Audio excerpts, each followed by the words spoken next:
ผู้เล่นตัวจริงของทีมลิเวอร์พูล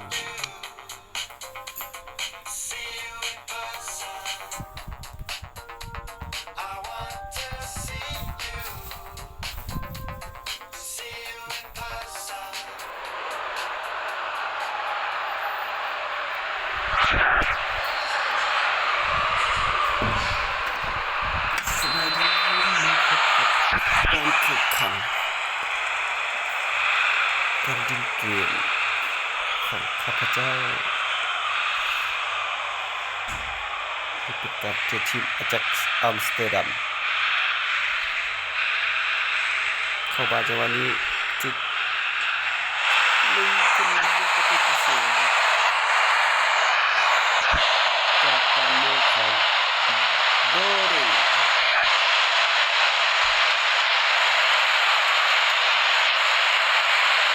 บนเขาตัวมีการพิฆาตบนแล้ว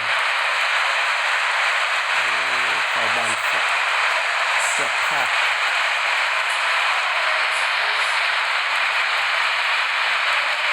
ตกงานตัว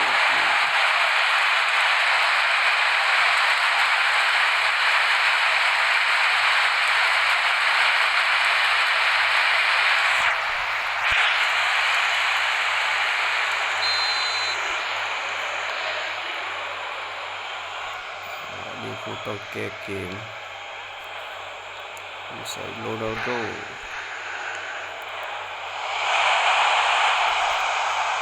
ยิงเข้าซองของสับอะไรวะซีนี่ก็โยน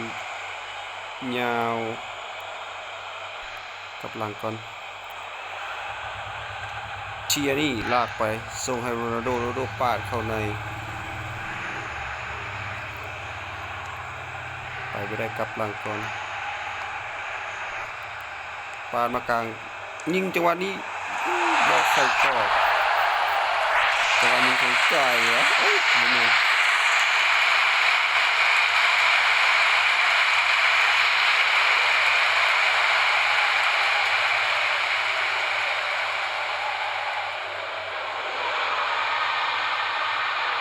รักษาประตูสั่งให้ขึ้นแล้วก็โยนยามา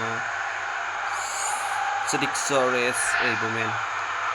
บุคคลชื่อซีนักเตะอาจักรก็ได้ถ้าเป็นนักเตะลิเวอร์พูลนี่จื้อดีทุกคนแต่อยู่ในนี้ไม่มีเลยลุยส์ซัวเรสผ่านมาจังหวะนี้ซาฮาบินฟริดซาฮาปาดมาได้เรียบร้อยนำ2 ประตูต่อ 0โดยการยิงของลุยส์ซัวเรสเข้าไปยิงยาวกับอาจักรเลยเกมตัวนี้ขาดกันยาวเลยไม่กินโดยที่สหปัตย์น้ำไหลกองหลังดับ0อาจักรขึ้นนำลิเวอร์พูลไปแล้ว2 ประตูต่อ 0โทนี่โครส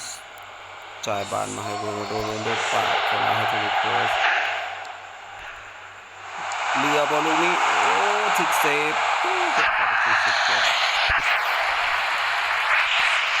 ซื้อเลยบราโวเซฟเงินละโรนัลโดก็โยนยาวบอกเขาก็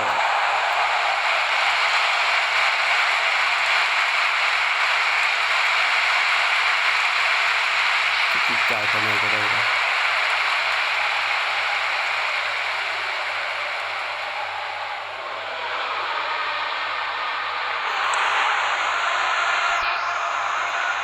โยนมาตรงนี้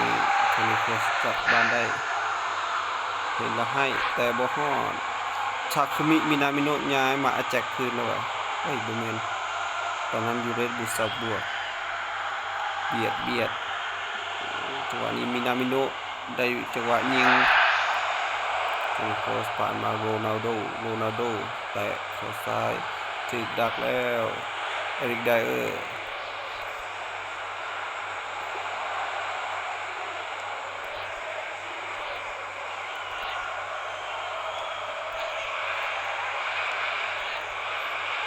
ทีนี้ดวลกับอันซีเนียครับเกมภาษาฝรั่งชนะเดลินดักได้บ่จังหวะนี้ประตูจับได้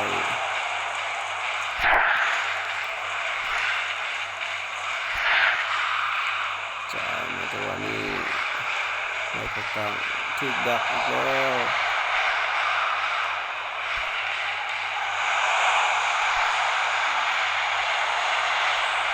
สหาไม่ก็สหาแตะไป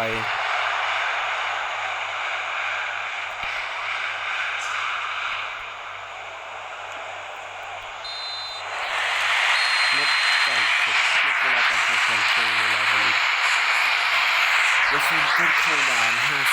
50แต่การยิงของอาจจะเข้ากรอบทุกลูก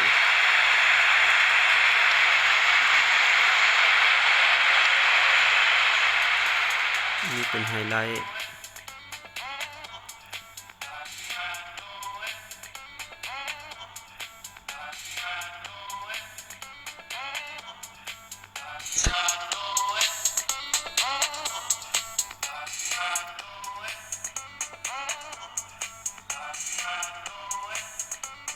โดดขึ้นงามล่ะ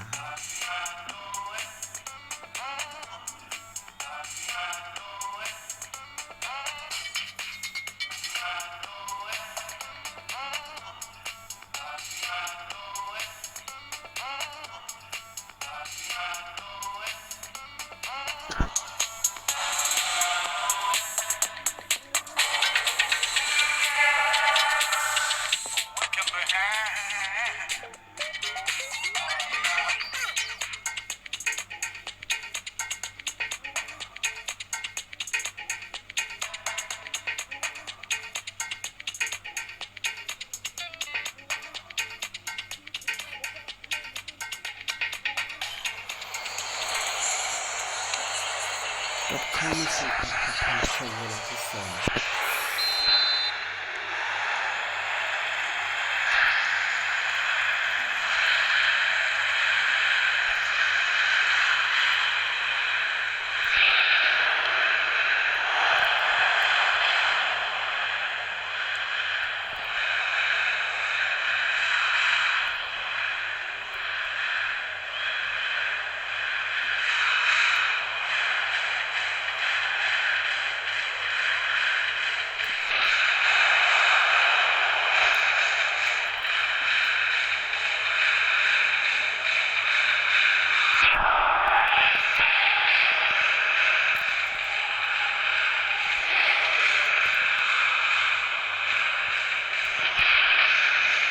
โทนี่โคสนี่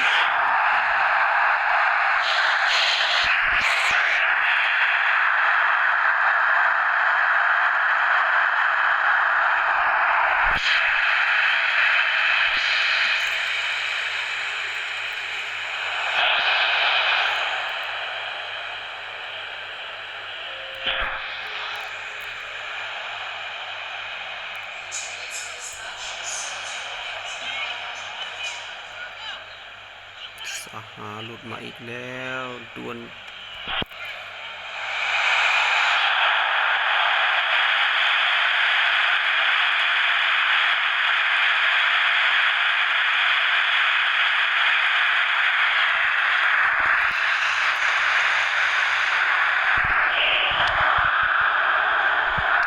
ตัวคุณลม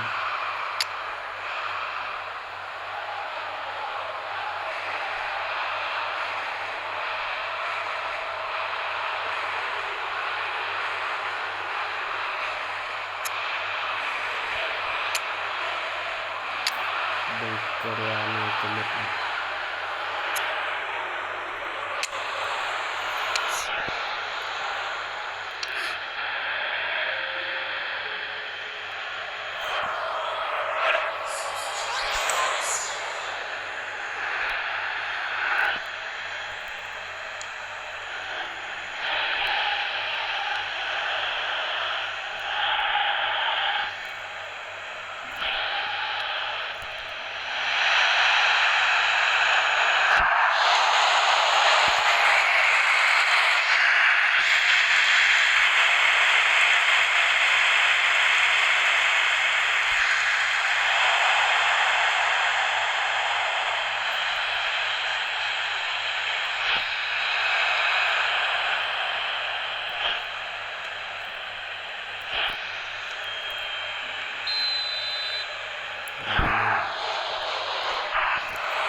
ซ่าหรือมันจะมี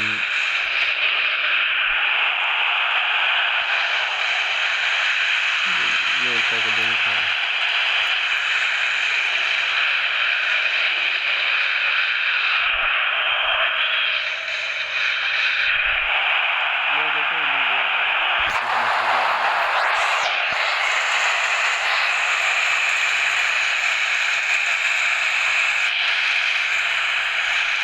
สุดความแข็งแกร่งของลิซาเรตได้ไม่ที่สหายอยู่แล้ว